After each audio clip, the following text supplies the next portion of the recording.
Udah gua bilang, ketika lu nggak punya privilege apapun, lu itu dipaksa untuk berbuat sesuatu itu mulai dari nol, dan lu harus belajar dari kegagalan.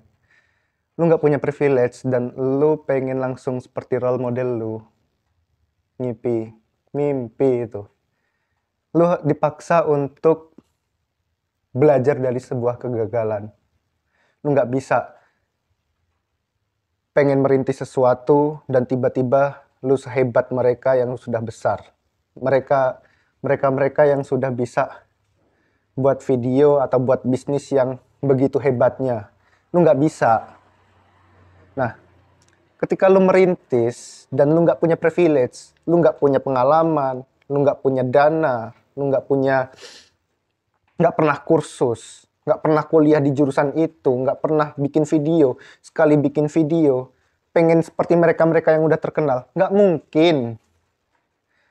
Lu harus mulai dari awal, dan lu harus puas dengan hasil yang pertama kali lu buat itu. Nggak usahlah bermimpi besar, yang, oh, ketika aku harus buat sesuatu, harus seperfect mereka yang udah besar itu. Nggak mungkin.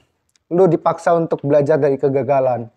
Dipaksa dari kegagalan. Orang-orang yang mulai dari nol itu nggak akan pernah sukses dengan seperti menjentikan jari. Itu edit, itu harus sesuai keinginan lu.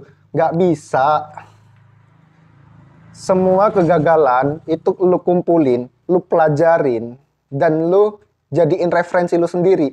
Di mana gua gagal, di mana gua harus perbaiki, itu yang menjadi sumber kekuatan dari seseorang yang mulai karirnya itu dari nol.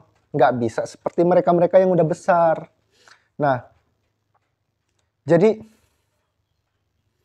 buat lu ya, yang pengen mulai sesuatu dari nol dan pengen seperfect mereka, mimpi aja lu. Gua bikin video ini, bukan ahli editing, bukan ahli dalam videografi, bukan seorang YouTuber terkenal yang tadinya punya alat-alat canggih gitu. Ini cuma direkam lewat HP, mulai dari nol juga. Ketika gua pengen buat video dan puas, yang penting puas dulu. Jangan lu pengen bikin podcast harus seperti Deddy Corbuzier. Nggak bisa. Lu nggak tahu mereka merintisnya itu seperti apa. Jadi, ayo, think smart. Kita mulai sama-sama dari nol, dan jangan berharap lebih ketika kita tidak pernah punya ilmu, punya sesuatu privilege yang membanggakan, yang bisa kita jadikan bahan-bahan untuk menjadi sesuatu yang besar, yang langsung wow gitu.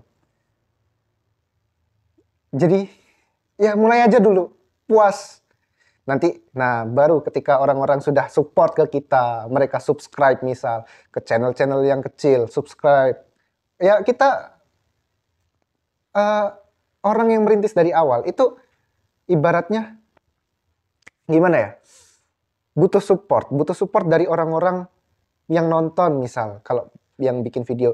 Kalau yang bisnis, support dari orang-orang terdekat, belanja atau beli di tempat kita. Itu, kita mulai dari situ. Nggak bisa kita langsung endorse ke orang yang mengeluarkan banyak budget, mengeluarkan banyak hal, sewa editor, sewa ini, itu. Nggak bisa. Kita dipaksa mulai dari nol, dipaksa belajar dari sebuah kegagalan, dipaksa belajar dari hal-hal yang paling sederhana dan yang paling kita bisa. Di saat itulah kita akan menjadi besar. Insya Allah, mungkin. Dan jangan sampai lu berpikir tidak akan pernah mulai ketika lu nggak bisa. Jangan pernah berpikir nggak akan pernah mulai ketika lu nggak seperti role model lu. Mulai aja dulu. Oke, itu dulu ya.